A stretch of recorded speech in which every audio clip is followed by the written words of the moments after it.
ये सहाबा उसका उस तरह का अकीदा नहीं रखते थे जो आज के मुल्ला कहते हैं कि पीठ पीछे की खबर नहीं थी, दीवार के पीछे की खबर नहीं थी। वो सहाबी कहते मेरे दिल के हालात वो जानते थे, इसलिए मैं बहाना नहीं कर सका।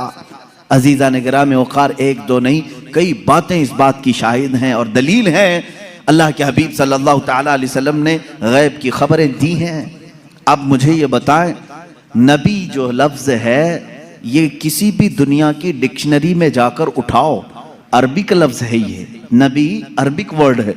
इसका तर्जुमा कहीं से भी जाकर के आप देखें, नबी का माना होता है गैब की खबर देने वाला, गैब की खबर देने वाला। इसका डेफिनेशन ही ये है, अगर वो गैब की खबरें ना दे तो फिर नबी कैसा?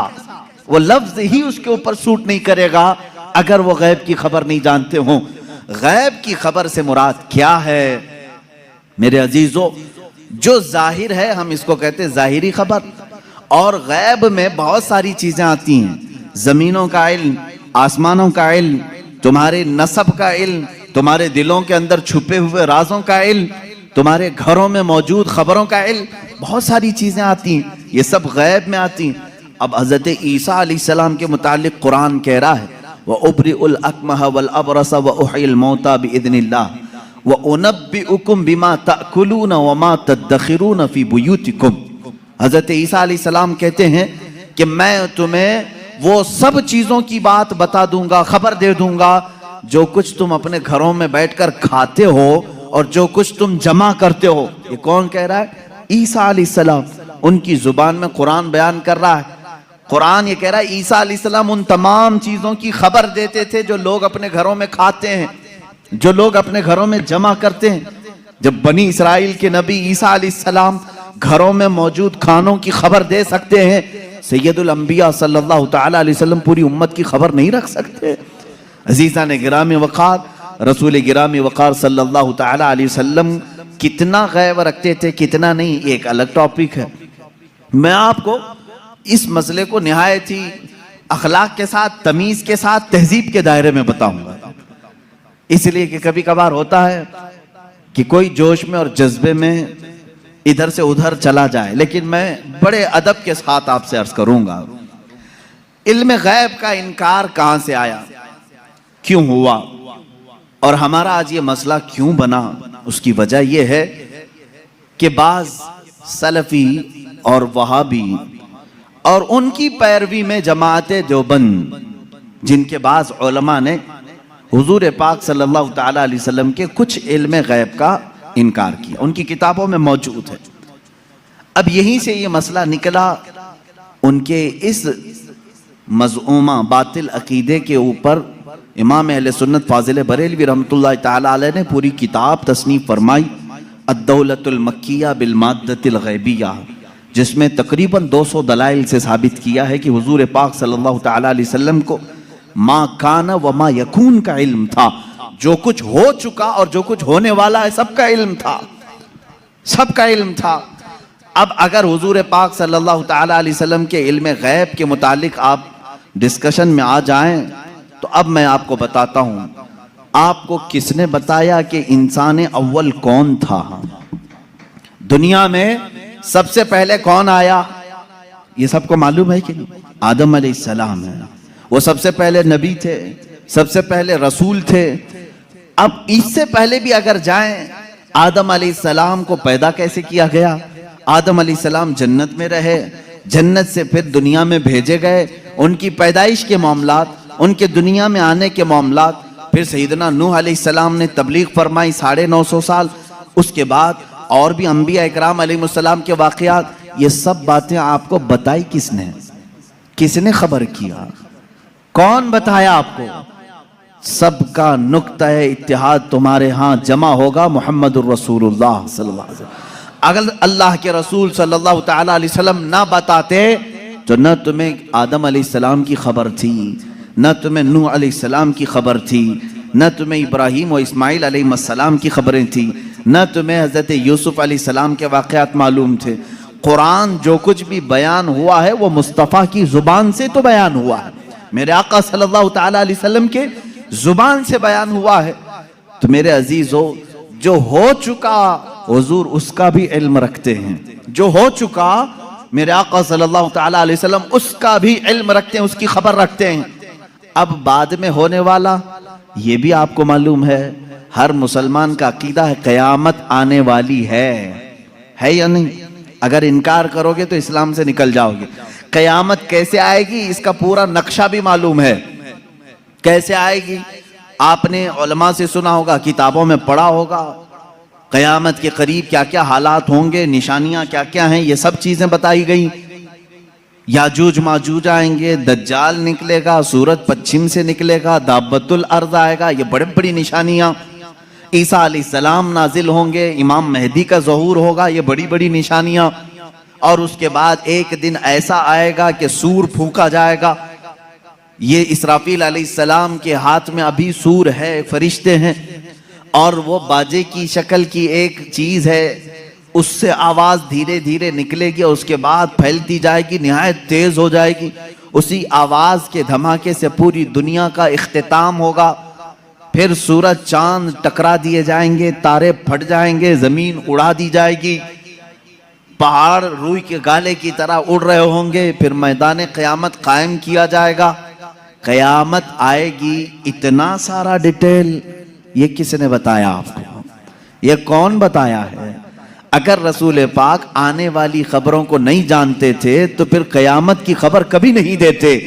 इसका मतलब है अल्लाह के नबी सल्लल्लाहु तआला अलैहि वसल्लम आदम अलैहिस्सलाम की पैदाइश से लेकर रोज़े क़यामत तक जो सूर फूंका जाएगा, कायनात की हर चीज से वाकिफ थे, हर चीज से बाखबर थे।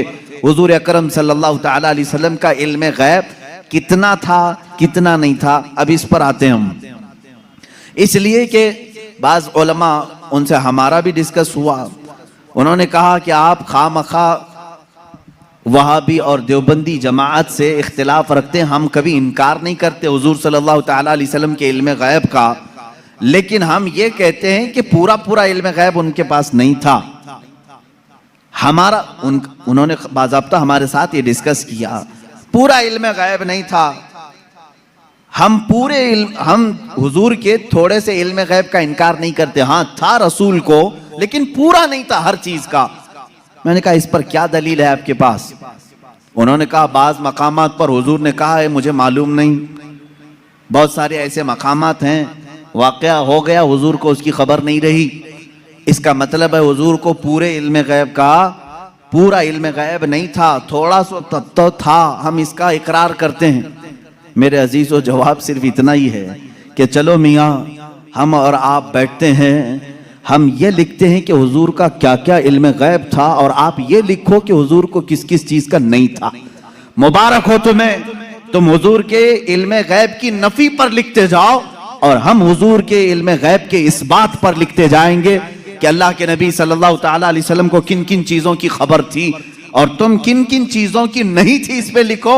और उसके बाद मातम करो अपनी जिंदगी पर कि अल्लाह ने तुम्हें किस तरह की ये ड्यूटी लगाई कि नबी कौनैन का नक्श निकालने पर पूरी जिंदगी लगा दी।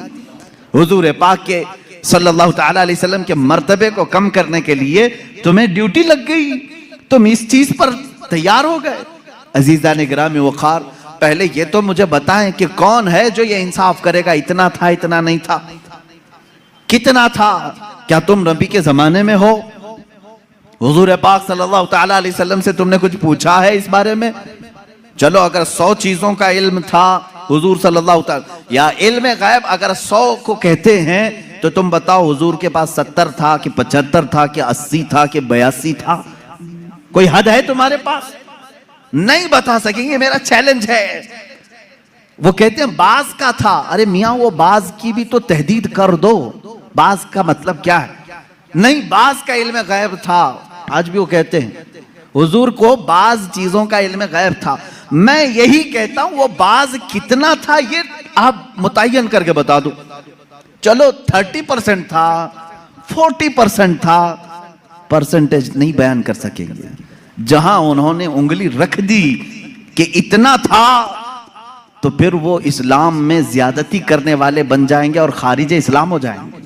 हुजूर के इल्म को उन्होंने अगर घेर दिया इतना था, अब हमसे वो पूछते हैं, चलो ठीक है हम नहीं बताते कितना परसेंट था, आप ही बताओ कितना था। हम कहते हैं अल्लाह के बाद अगर कोई इल्म है तो रसूल पाक के बाद, तो अल्लाह का नापो, उसके बाद पता चल जाएगा। अल्लाह रब्बुल इज्जत का जो इल्म है, उसके बाद अल्लाह ने अगर किसी को इल्म अता किया है तो अपने रसूल को अता किया। यह हमारा अकीदा है। अब हमें मालूम नहीं अल्लाह का इल्म कितना है, अब हमको वो असल मालूम नहीं, तो फिर जिसको अता किया उसका क्या हम हिसाब कर सकेंगे। अब एक एग्जाम्पल मैं आपको बता दूं, सैयदना खिजर अलैहिस्सलाम, जिनको खदिर कहा गया है, मूसा अलैहिस्सलाम और हजरत खदिर का जो वाकया है सूरह कहफ में है। उन्होंने खुद कहा है कि मुझे बाज चीजों की हिकमत दी गई। हजरत मूसा अलैहिस्सलाम हजरत खिजर से मिलने के लिए गए थे, मालूम होगा आपको वाकया। मूसा अलैहिस्सलाम अपने जमाने के जलीलुल कद्र पैगंबर है। आपने अल्लाह की बारगाह में दुआ की कि अल्लाह, जो इल्म और हिकमत से भरा हुआ तेरा बंदा है, मुझे उससे मुलाकात करा।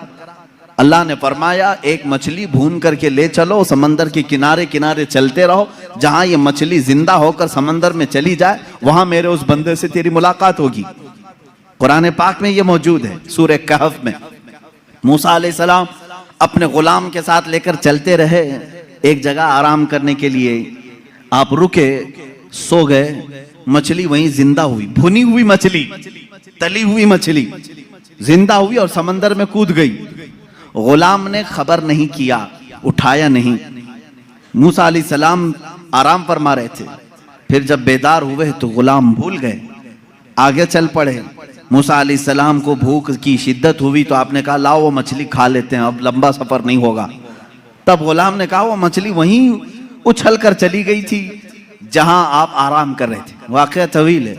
वापस मूसा अलैहिस्सलाम वहां आए तो देखा एक सफेद पोश बुजुर्ग थे, उन्होंने आपका नाम लेकर के आपको सलाम किया, मुलाकात हुई। हजरत मूसा अलैहिस्सलाम ने उनसे कहा कि मैं आपके साथ कुछ दिन रहना चाहता हूं। उन्होंने कहा तुम मेरे साथ नहीं सब्र कर सकोगे। मूसा अलैहिस्सलाम ने कहा रहूंगा। उन्होंने एक शर्त रखी, मैं जो भी काम करूं उस पर पूछना मत कि ऐसा क्यों किया। मूसा अलैहिस्सलाम इस पर पाबंदी के साथ चलते रहे। 3 वाकयात कुरान में बयान किए गए। कश्ती पर बैठे और वो कश्ती वाला फ्री में बिठाया दोनों को, मूसा अलैहिस्सलाम और हजरत खिजर को। आप हजरत खिजर उसकी कश्ती को फाड़ने लगे। मूसा अलैहिस्सलाम ने कहा कि ये फ्री में बिठाया है, उसकी कश्ती को आप फाड़ रहे हैं। उन्होंने जलाल का इजहार किया, कहा मैंने कहा था आप मेरे किसी काम पर ना सवाल करें। आपने कहा आइंदा नहीं किया जाएगा। कश्ती से उतरे, एक मकाम पर गए, एक गांव में कुछ बच्चे खेल रहे थे, उसमें खूबसूरत बच्चा था, उसको पकड़ करके उन्होंने मार दिया हजरत खिजर ने। मूसा अलैहिस्सलाम ने फिर पूछा क्या आपको यही बच्चा मिला था, इसको आपने मार दिया? उन्होंने फिर कहा, आपने फिर पूछा।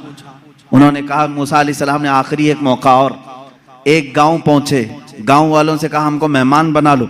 गांव वालों ने इनकार कर दिया, हम दोनों को मेहमान नहीं रखेंगे और ना खाना खिलाएंगे।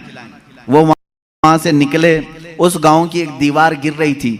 मूसा अलैहिस्सलाम से हजरत खिजर ने कहा चलो दोनों मिलकर के दीवार को सीधी करते हैं।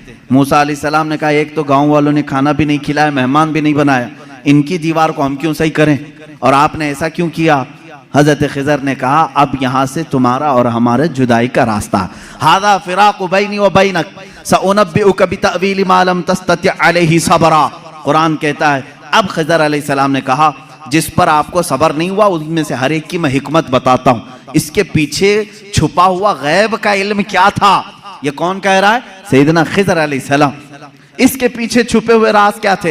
वो कश्ती जिसमें हम बैठे थे, मैंने इसलिए फाड़ा कि किनारे एक बादशाह जालिम जो अच्छी कश्तियों को देख करके गसब कर लेता था, लूट लेता था, मैंने उस पर एहसान करके थोड़ा सा ऐब लगा दिया ताकि इस मजदूर की कश्ती को बादशाह हड़प ना ले, गसब ना कर ले। ये इसके अंदर छुपा हुआ गैब था, गैब का इल्म था।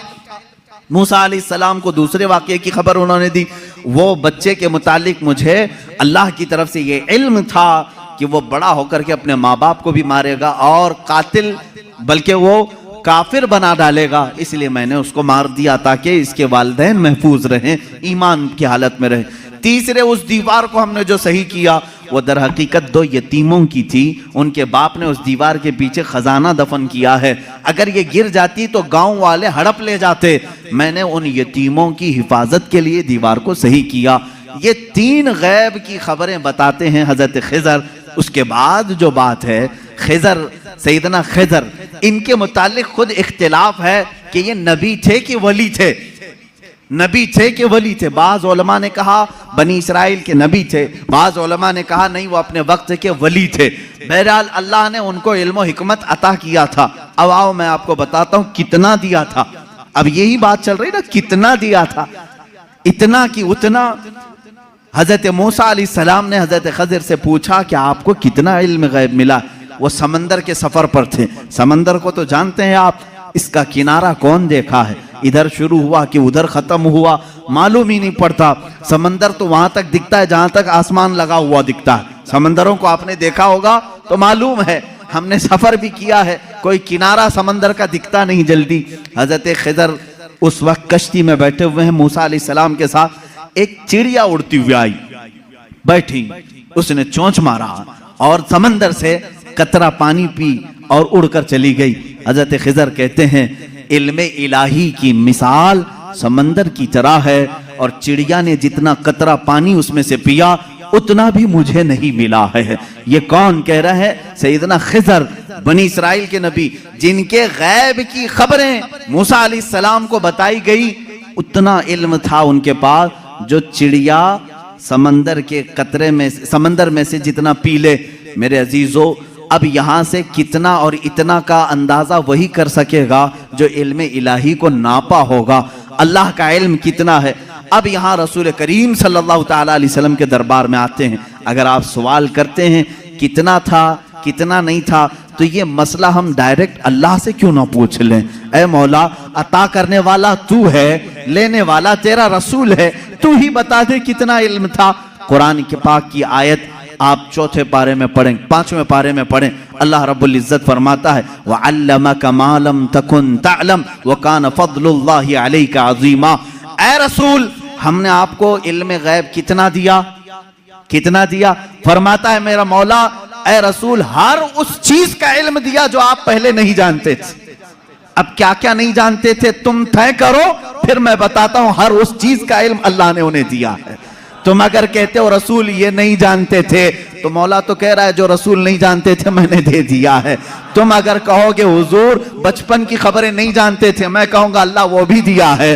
तुम अगर कहते हो पहले की खबर नहीं जानते थे, मैं कहूंगा अल्लाह कह रहा है वो नहीं जानते थे, वो भी दिया है।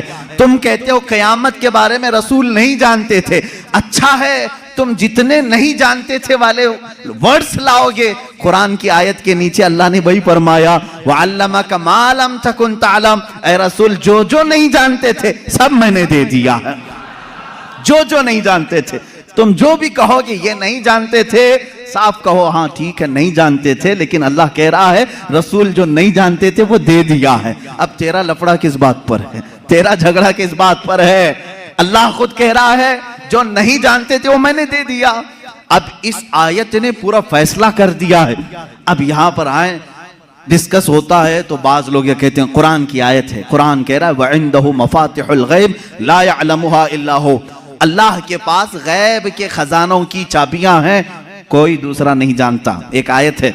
दूसरी आयत जो ये पढ़ करके हमें सुनाते भी हैं सल्फी और कहते हैं तुम रसूल को इल्म गैब कहते हो, कुरान कह रहा है कुल ला अक़ूलु लकुम इंदी ख़ज़ाइनुल्लाहि वला अअलमुल गैब। ऐ रसूल आप फरमा दे मेरे पास अल्लाह के खजाने नहीं और मैं गैब नहीं जानता।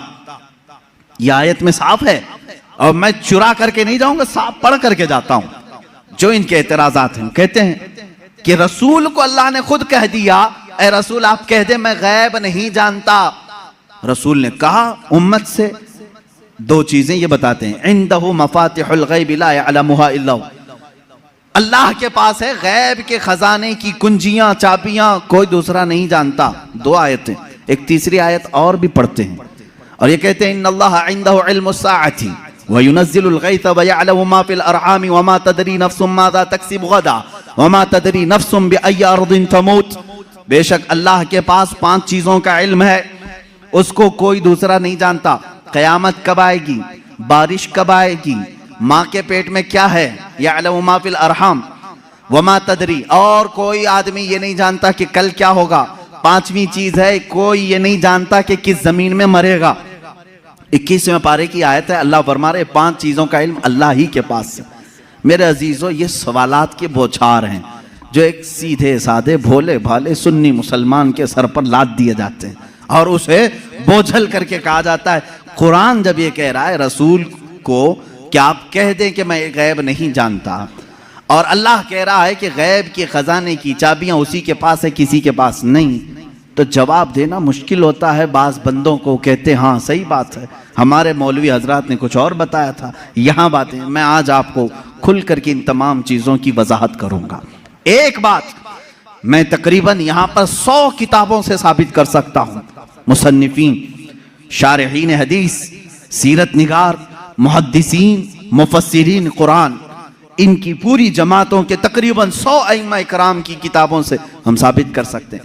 इन सारी आयतों में अल्लाह ने जो फरमाया है कि किसी के पास नहीं, इसका मतलब क्या है, गैब के खजानों की चाबियां किसी के पास नहीं। मेरे अजीज, उससे कहो हम भी यही मानते, अल्लाह के सिवा किसी के पास नहीं। पहली आयत पर मैं बात कर रहा हूं, हमारा भी अकीदा यह है गैब के खजानों की चाबियां सिर्फ अल्लाह के पास है। लेकिन उसी आयत में ये कहीं दिखा दो कि उस खुदा ने यह भी कहा हो कि मैं किसी को देता भी नहीं। इस आयत में मुझे ये दिखा दो। ये तो मैं भी मानता हूं कि अल्लाह ने फरमाया गैब के खजानों की चाबियां सिर्फ उसी के पास हैं, मालिक वही है। लेकिन क्या उसने इस आयत में यह भी कहा कि मैं ये किसी को देता ही नहीं? ये मुझे बता दो। कहीं कहा अल्लाह ने मैं किसी को देता ही नहीं? लेकिन मैं तुम्हें बताता हूं, अल्लाह दूसरी जगह फरमा रहा है, वमा कान अल्लाहु लियुत्लिअकुम अलल गैब वलाकिन्नल्लाह यज्तबी मिन रुसुलिही मन यशा। अल्लाह रब्बुल इज्जत के पास इल्म गैब के खजाने हैं, कोई दूसरा इसका मालिक नहीं। हाँ, अल्लाह फरमाता है वलाकिन्नल्लाह, लेकिन अल्लाह अपने बंदों में से जिसे चाहता है गैब के खजाने देता है। एक तरफ तो रब ताला फरमा रहे हैं, अब समझ में आई बात। दूसरी आयत ये नहीं पढ़ते, ये चुरा के जाते हैं। मैंने ये जो एतराज करते हैं वो भी आयत पढ़ी, और जवाब में जो आयत पढ़नी चाहिए थी वो भी मैंने पढ़ी।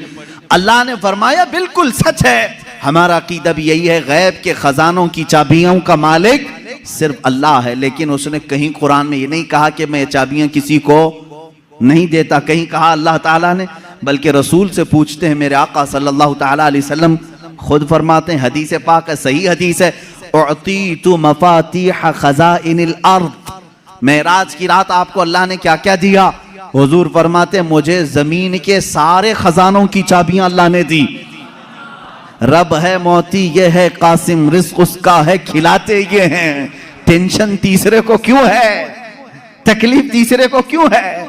अल्लाह फरमा रहा है देना चाहे वो अपने बंदों में से जिसको चाहे दे दे। एक आयत ये है। अब दूसरी बात, आप ऐ रसूल फरमा दें कि मैं गैब नहीं जानता।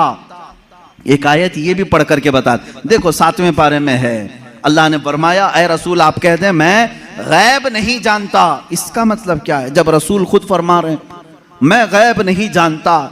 अजीज़ान गिरामी वक़ार, हर आयत का पस मंज़र देखना होगा कि आयत क्यों नाजिल हुई, किस मकाम पर नाजिल हुई। अजीज़ान गिरामी वक़ार, रसूल करीम सल्लल्लाहु ताला अलैहि वसल्लम के लिए कोई ये अकीदा न गढ़ ले कि जैसे खुदा का इल्म है वैसे रसूल का भी इल्म है। ये शिर्क हो जाएगा। किसी सुन्नी का ये अकीदा है? क्या आप रसूल को खुदा के बराबर समझते हैं? रसूल का इल्म खुदा के इल्म के बराबर है? नहीं। अल्लाह का इल्म उसका अपना जाती इल्म है, और रसूल का जो इल्म है वो अता किया हुआ है। खुदा को किसी ने अता किया, लेकिन रसूल को अल्लाह ने अता किया है। अब यहां पर अल्लाह ने जो रसूल से फरमाया ऐ रसूल आप कहते मैं गैब नहीं जानता, इसका मतलब वैसा गैब जो अल्लाह का है वो मैं नहीं जानता, हाँ वो सब जानता हूं जो अल्लाह ने मुझे दिया है। बात समझ में आ गई? ये दूसरी आयत हो गई। तीसरी आयत, जो 5 चीजों का इल्म अल्लाह के पास है, वो कौन कौन सी 5 चीजें मैंने बता दिया। कयामत कब आएगी, माँ के पेट में क्या है, बारिश कब आएगी, कौन कहाँ मरेगा, और कल क्या होने वाला है। ये 5 चीजें 21वें पारे में अल्लाह ने फरमाया। ये बहुत सारे लोग एतराज के तौर पर इसी आयत को पेश करते हैं, कहते हैं देखो रसूल को अल्लाह ने इन चीजों से भी दूर रखा था, ये 5 चीजों की खबरें नहीं। जबकि आप हदीसें पढ़ें तो ये 5 चीजों की खबरें हुजूर ने दी हैं। कुरान कह रहा है इसका इल्म किसी के पास नहीं, और रसूल यहां खबरें दे रहे हैं। एक टुकड़ा उसमें से मैं बता दूं, एक टुकड़ा अल्लाह के नबी सल्लल्लाहु ताला अलैहि वसल्लम की हदीस की तरफ मैं ले जाऊंगा। कुरान की आयत का एक टुकड़ा, कौन कहां मरेगा ये नहीं जानता कोई। वमा तदरी नफ्सुम बिअय्यि अर्दिन तमूत, लेकिन जंगे बद्र का मौका है, दूसरे दिन जंग होने वाली है।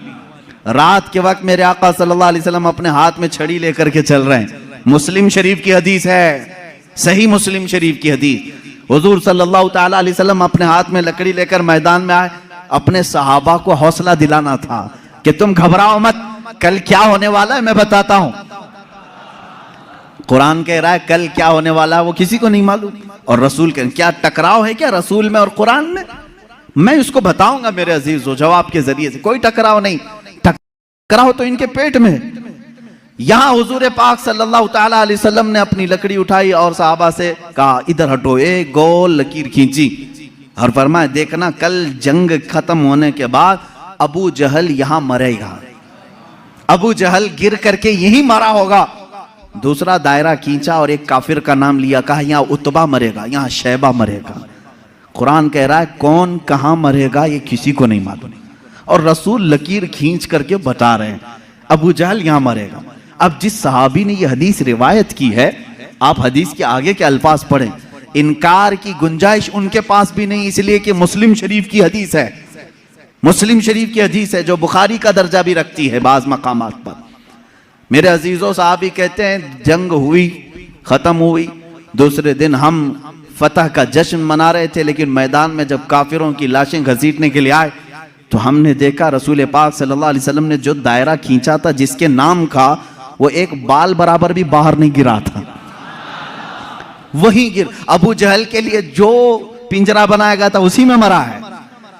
उतबा और शैबा के लिए जो डेडलाइन खींची गई थी वही उनका डेड हुआ है, आखिरी वही खत्म हुए हैं। मेरे अजीजों कुरान कह रहा है कल क्या होने वाला है ये किसी को नहीं मालूम।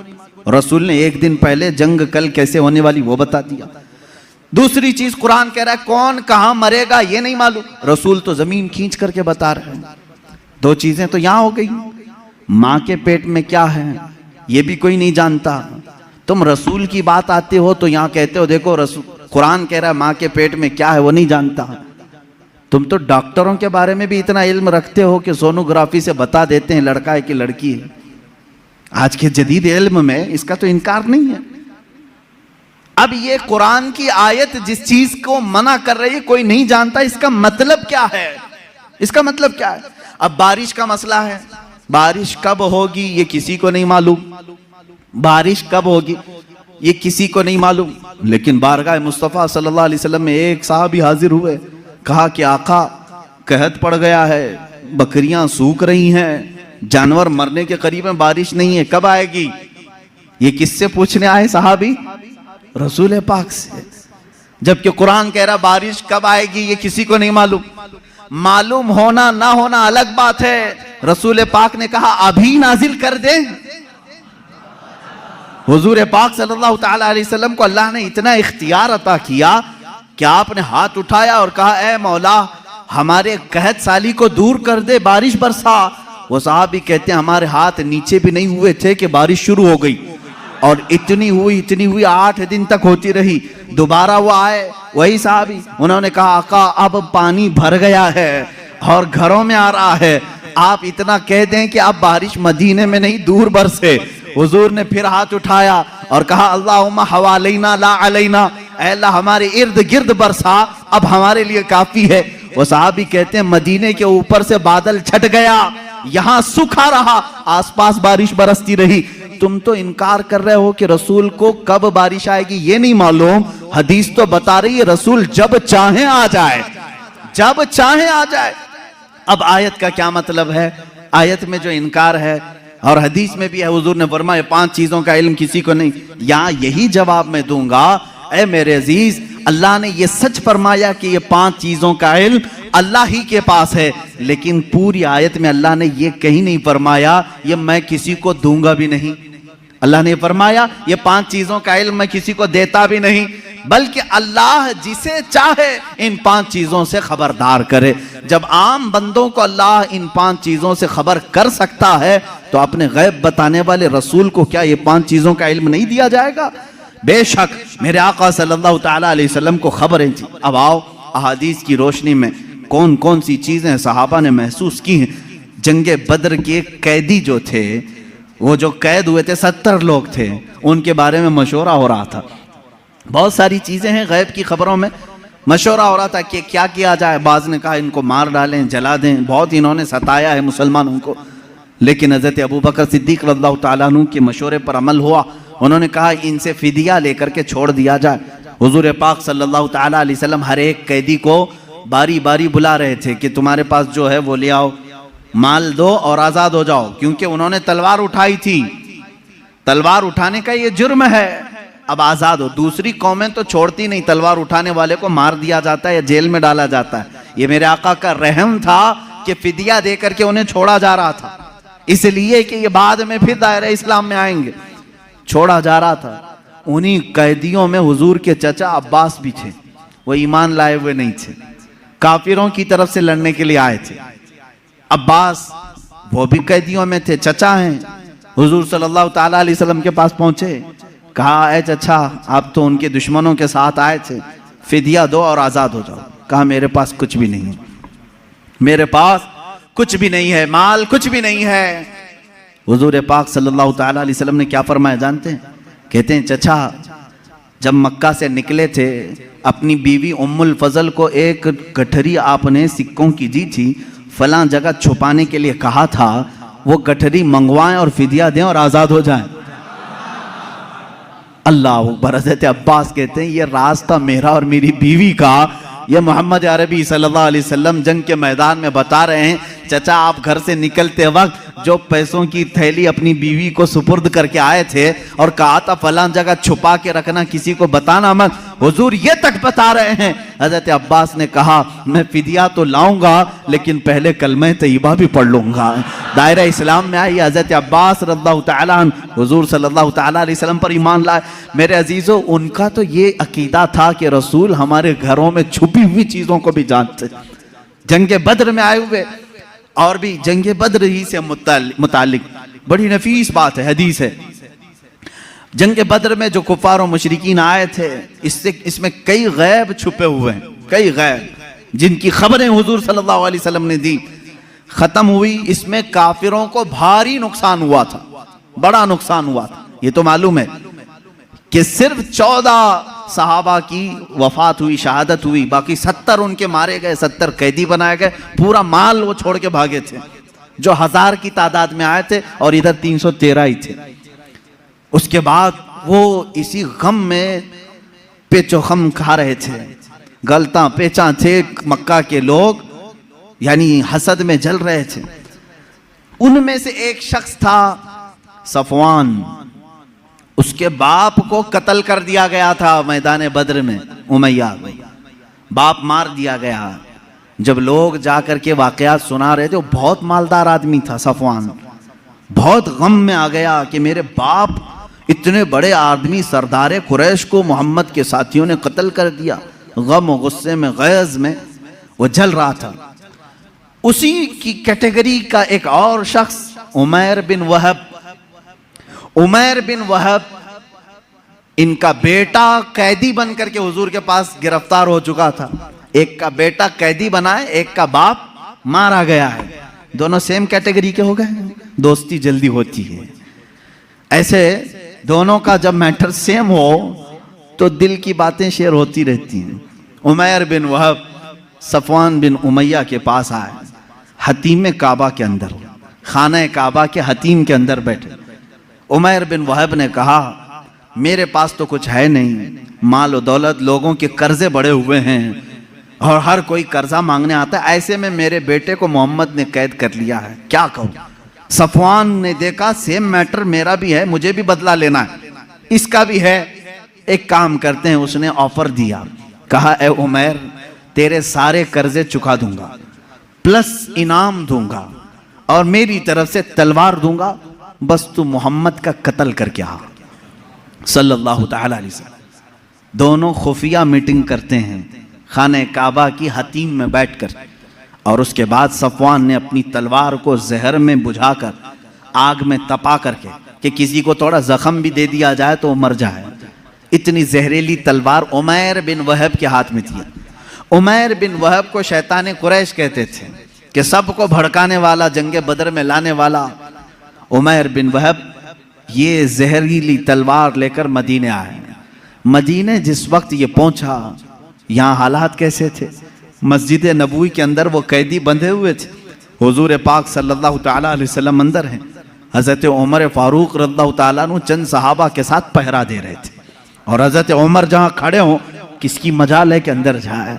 जब वो करीब आया, अभी करीब आ रहा था उमैर बिन वहब, हज़रत उमर बिल्कुल चौंक गए और उसके बाद अपने साथियों से कहा, खुज़ू हाज़ल कल्ब, पकड़ो इस कुत्ते को, ये आया क्यों है मदीना? ये बदर में दुश्मन बन करके आया था, ये अल्फाज है हदीस पाक में। कहा इस कुत्ते को पकड़ो जो पूरे लोगों को भड़का करके बदर में ले आया था, और झपट पड़े उस पर और उसके गले में रुमाल डाल करके उसको फंदा बना लिया। कहा क्यों आया है?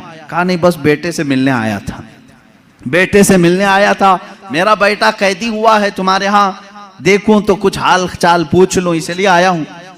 तो हज़रत उमर ने कहा इसको पकड़े रहो, पहले मैं इजाजत तो ले लूं रसूल पाक से।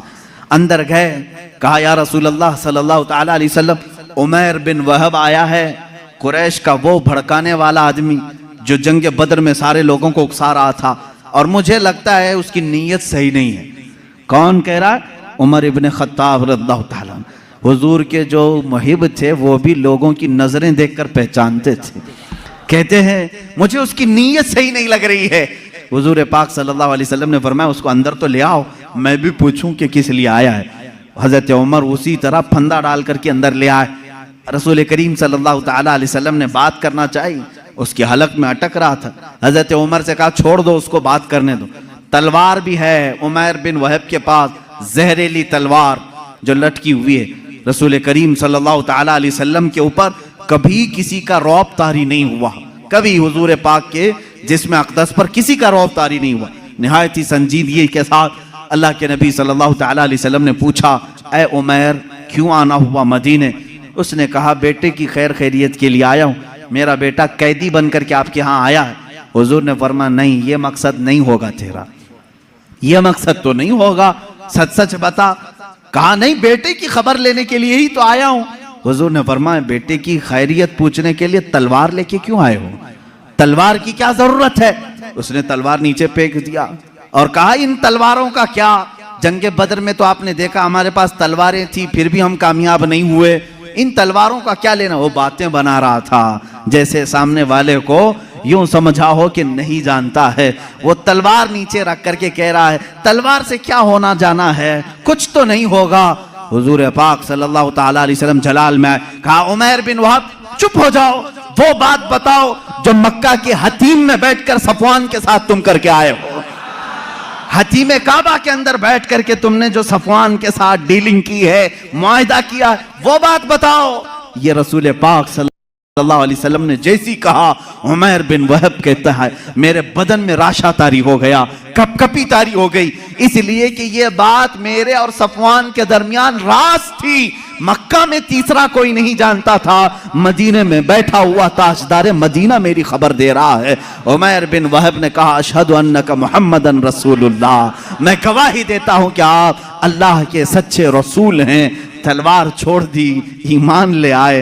हजरत उमर ने गले से गले लगा लिया और उसके बाद बाहर आकर के कहते हैं सहाबा से, ऐ लोगों, पहले मुझे ये शख्स खिंजीर से ज्यादा नापसंद था, लेकिन ईमान लाया है, अब मुझे मेरे अजीज बेटे से ज्यादा महबूब है।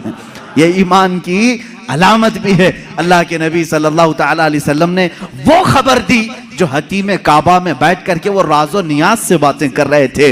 इसलिए मेरे अजीजों, जब आप अपने घर में तन्हाई में बैठ करके याद करें, इस यकीन के साथ याद करो कि मेरा नबी सुन रहा है, मेरे आका को इसकी खबर है। अब रही बात, वो जिंदगी में जानते थे, बादे वफात भी जानते हैं।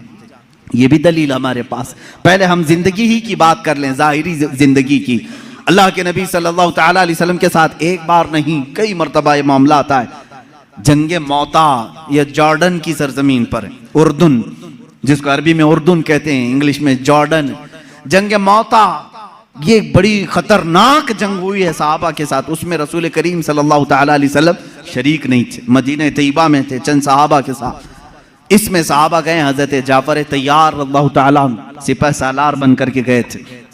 हजरत जाफर तैयार हुजूर सल्लल्लाहु ताला अलैहि वसल्लम के चचेरे भाई हैं, हजरत मौला अली करमल्लाहु वजहुल करीम के सगे भाई हैं जाफर बिन अबी तालिब। ये सिपह सालार बन करके गए, वहां पर बाजिंतीनी लोगों से सख्त तरीन मुकाबला था। मदीने में मेरे आका सल्लल्लाहु ताला अलैहि वसल्लम बैठे हुए हैं, जंगे मौता हो रही है। आज आप जाकर के कैलकुलेट करके देख लेना मदीने से जॉर्डन का फासला कितना है, काफी ज्यादा होगा। वो एक अलग कंट्री है, आज ये सऊदी अरब अलग कंट्री है। दोपहर का वक्त है, अल्लाह के नबी सल्लल्लाहु ताला अलैहि वसल्लम मस्जिद में बैठे हैं, सहाबा सामने हैं। हुजूर अकरम सल्लल्लाहु ताला अलैहि वसल्लम अचानक आपकी आंखों में आंसू का कतरा है। आपने फरमाया जंगे मौता में जाफर तैयार के हाथ में अलम था, लेकिन वो शहीद कर दिए गए, शहीद कर दिए गए। फिर फरमाया अब अलम अब्दुल्ला बिन रवाहा के हाथ में है। हुजूर सल्लल्लाहु ताला अलैहि वसल्लम यहाँ सहाबा को बता रहे हैं। थोड़ी देर के बाद हुजूर ने फरमाया अब्दुल्ला भी शहीद कर दिए गए। एक और सहाबी का नाम लिया। फिर उसके बाद हुजूर सल्लल्लाहु ताला अलैहि वसल्लम ने फरमाया ए मेरे सहाबा, अब अलम उसके हाथ में है जिसको सैफुल्लाह कहा जाता है, यानी अल्लाह की तलवार के हाथ में अब झंडा आया है। कौन है? खालिद बिन वलीद के हाथ में है। अल्लाह रब्बुल इज्जत खालिद बिन वलीद के हाथ में फतह रखा है। उसके बाद शाम हुई, सहाबा इकराम को हुजूर ने बशारत दे दी, खुशी मनाओ कि जंगे मौता में इस्लाम को फतह नसीब हुई, मुसलमान गालिब आए। ये जंग ख़त्म होने के तकरीबन 1 महीने के बाद सहाबा वापस आए, और जब जंग की फतह की खबर मदीने में फैलती थी तो लोग खुशियों से इस्तकबाल के लिए बाहर जाते थे, लेकिन यहाँ मदीने में पहले से खुशियाँ हो चुकी थी। 1 महीने के बाद वो सहाबा आए और वह आकर के हालात बयान करना चाह रहे थे। सहाबा ने कहा रुको रुको, हम खुद बताते हैं जंगे मौता में क्या क्या हो रहा था। वो कहते हैं क्या पहले झंडा जाफर अबी तालिब के पास नहीं था? कहा हाँ था। वो शहीद हो गए, उनके बाद अब्दुल्ला के पास था? कहा हाँ था। कहा उनके बाद जैद बिन हारसा के पास था? कहा हाँ उनके पास था। फिर झंडा खालिद बिन वलीद के हाथ में आया और फतह हो गई। वो सहाबा कहते हैं हम लड़ने के लिए गए थे, तुम मदीने में बैठे थे, खबरें तुम दे रहे हो। उन सहाबा ने कहा हाँ बात हमारे इल्म गैब की नहीं, रसूलुल्लाह के इल्म गैब की है। जिस वक्त तुम जंग के मैदान में थे, अल्लाह के नबी पूरे मौता जंग का नक्शा हमें मदीने में बता रहे थे। अजीजा ने गिरामी वक़ार, इसी को इमाम अहले सुन्नत फाजिल बरेलवी ने फरमाया है, सरे अर्श पर है तेरी गुजर, दिल फर्श पर है तेरी नजर, मलकूत मुल्क में नहीं कोई शय, वो जो तुझ पे आया नहीं। या रसूल अल्लाह, और कोई गैब क्या तुमसे नेहा हो भला, जब ना खुदा ही छुपा तुम पे करोड़ों दुरूद। अजीजा ने गिरामी वक़ार, बेशुमार वाक़यात में सहाबा कहते हैं हमें मालूम था अल्लाह के नबी सल्लल्लाहु ताला अलैहि वसल्लम को इसकी खबर थी। अब अपने बाद होने वाले हालात को जो हुजूर ने बयान किए वो खुद एक अलग टॉपिक है, क़यामत की निशानियां। रसूल करीम सल्लल्लाहु ताला अलैहि वसल्लम ने क्या क्या नहीं बयान किया। एक साहबी हजरत हुज़ैफा बिन यमान रदियल्लाहु ताला, ये एक ऐसे साहबी हैं, ये इनकी खुसूसियत ये थी हजरत उमर फारूक इनको देखते रहते थे। क्यों जानते हैं? ये राज हुजूर सल्लल्लाहु ताला अलैहि वसल्लम के कुछ राजों से ये वाकिफ थे। हजरत हुज़ैफा, हजरत उमर जो है जब भी किसी का जनाजा होता तो सबसे पहले सफों में हजरत हुज़ैफा को देखते थे। अगर हजरत हुज़ैफा नमाज में है तो हजरत उमर नमाज पढ़ते थे, अगर हजरत हुज़ैफा नहीं होते तो हजरत उमर भी नमाज नहीं पढ़ते। क्यों? क्या बात है? क्या चीज ऐसी थी? आपसे पूछा गया अमीरुल मोमिनीन क्या बात है, क्यों आप हुज़ैफा को तलाश करते हैं और जब हुज़ैफा जमात में हो तो आप नमाज पढ़ते हैं जनाजे की, वो ना हो तो नमाज जनाजा नहीं पढ़ते? बात यह है मेरे अजीजों, हजरत हुज़ैफा कहते हैं रसूल करीम सल्लल्लाहु ताला अलैहि वसल्लम ने उनको क़यामत तक आने वाले मुनाफिकीन का नाम के साथ बताया था। फला बिन फला मुनाफिक है, फला बिन फला मुनाफिक है, फला बिन फला मुनाफिक है। हजरत हुज़ैफा कहते हैं मैंने सब नाम याद रखे। हजरत उमर कहते हैं ये राज़े रसूल के जानकार थे और ये जानते थे कि कौन मरा है, मोमिन मरा है कि मुनाफिक मरा है। हजरत हुज़ैफा जिस जनाजे में शरीक होते, हजरत उमर कहते मोमिन का जनाजा गया, जहां नहीं होते वो खुद ही दूर हट जाते। हजरत हुज़ैफा नहीं है, इसका मतलब है दाल में कुछ काला जरूर है। मेरे अजीजों, हुजूर अकरम सल्लल्लाहु ताला अलैहि वसल्लम ने उन्हें नाम के साथ बताया था। क्या ये गैब की खबर नहीं है? ये गैब की खबर नहीं है किसके दिल में क्या छुपा है। ईमान और निफाक तो ये दिल की कैफियत का नाम है। हुजूर अकरम सल्लल्लाहु ताला अलैहि वसल्लम नमाज की हालत में हो और सहाबा इकराम पीछे नमाज पढ़ रहे हो, तब भी हुजूर फरमाते हैं तुम्हारे रुकू और सजदे भी मुझसे छुपे हुए नहीं। तुम अपने दिलों में जो सोचते हो वो भी खबरें अल्लाह ताला मुझ पर मुनकशिफ फरमाता है। अब हजरत हुज़ैफा रज़ियल्लाहु ताला अन्हु फरमाते हैं, वही हदीस सुन लें। हुजूर अकरम सल्लल्लाहु ताला अलैहि वसल्लम एक दिन अपने हुजरे से बाहर आए, मिंबर पर खड़े हो गए, फज्र की नमाज पढ़ाकर मिंबर पर खड़े हो गए, खुतबा देते रहे, खुतबा देते रहे। हजरत हुज़ैफा कहते हैं जोहर की अजान हो गई, जोहर तक जोहर की नमाज पढ़ाई। हुजूर पाक सल्लल्लाहु अलैहि वसल्लम फिर मिंबर पर चढ़े, खुतबा देते रहे, असर हो गई। असर के बाद फिर खुतबा दिया, मगरिब हो गई। मगरिब के बाद फिर खुतबा दिया, इशा हो गई। इतना लंबा खुतबा पूरी जिंदगी पाक में कभी नहीं था। हजरत हुज़ैफा रज़ियल्लाहु ताला अन्हु इस हदीस के रावी में फरमाते हैं ये वो दिन था जब मैं तन्हा नहीं और भी सहाबा थे। अल्लाह के नबी सल्लल्लाहु ताला अलैहि वसल्लम ने अपनी वफात के बाद से लेकर क़यामत तक आने वाले हर फितने को हुजूर ने खुतबे में बयान किया। और हुजूर हजरत हुज़ैफा फरमाते हैं इतने फितने, कौन किस फितने का बानी होगा, कौन फाउंडर होगा, कौन कौन सी जमातें तश्कील पाएंगी, कितने फिरके बनेंगे और फिरके का फाउंडर कौन होगा, उसके नाम के साथ हजरत हुज़ैफा कहते हैं 300 फितनों के बानियों के नाम तो मुझे याद हैं। हुजूर सल्लल्लाहु ताला अलैहि वसल्लम मिंबर पर बयान कर रहे हैं। और एक हदीस हजरत अबू हुरैरा से, हुजूर सल्लल्लाहु ताला अलैहि वसल्लम अपने हाथ में 2 किताबें लिए हुए थे। पूछा हजरत अबू हुरैरा ने क्या है? हुजूर ने फरमाया ये एक है, ये एक है, इसमें सारे जन्नतियों के नाम है, इसमें सारे जहन्नमियों के नाम। इसकी भी खबर अल्लाह ने रसूल पाक को अता की थी। अब कौन कौन सी चीजों को तुम निकालोगे कि ये नहीं जानते थे, वो नहीं जानते थे, कौन जन्नती है और कौन दोज़खी है, इसकी खबर भी मेरे आका सल्लल्लाहु ताला अलैहि वसल्लम अता फरमा रहे हैं।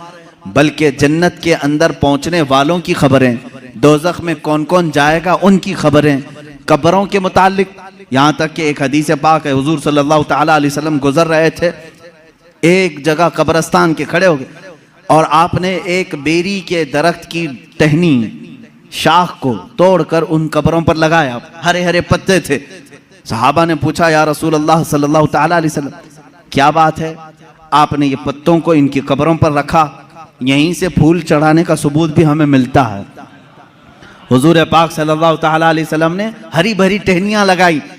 हुजूर अकरम सल्लल्लाहु ताला अलैहि वसल्लम फरमाते हैं मैं गुजर रहा था, मैंने देखा इन दोनों कब्रों पर अजाब हो रहा है, इन दोनों कब्रों पर अजाब हो रहा है। और दोनों को अजाब किस वजह से हो रहा है ये भी मेरे आका ने फरमाया।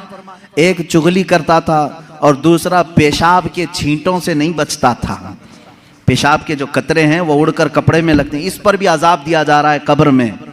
हुजूर अकरम सल्लल्लाहु ताला, इसीलिए किसी भी मोमिन को ये ज़ेब नहीं देता कि वो खड़े होकर के पेशाब करे और छींटे अपने बदन पर उछाले। ये मुसलमान को ज़ेब नहीं देता, वरना वो कब्र में अजाब में गिरफ्तार होगा। पेशाब के छींटों से अपने आप को बचाओ, इससे बीमारियां भी आती हैं, निसियान की बीमारी। जो पेशाब के छींटों से अपने आप को नहीं बचाता उसको भूलने की बीमारी लग जाती है, बार बार भूलेगा, हाफिजा कमजोर होगा और प्लस अजाब अलग। हुजूर अकरम सल्लल्लाहु ताला अलैहि वसल्लम फरमाते हैं दोनों कब्रों पर मैंने टहनियां इसलिए रखी कि हर हरा पत्ता अल्लाह की तस्बीह बयान करता है। जब तक वो ताज़ा होते हैं अल्लाह की तस्बीह बोलते हैं पत्ते, और इनकी तस्बीह पढ़ने से उनके कब्र के अजाब में तखफीफ हो जाती है, अजाब उनका हल्का हो जाता है।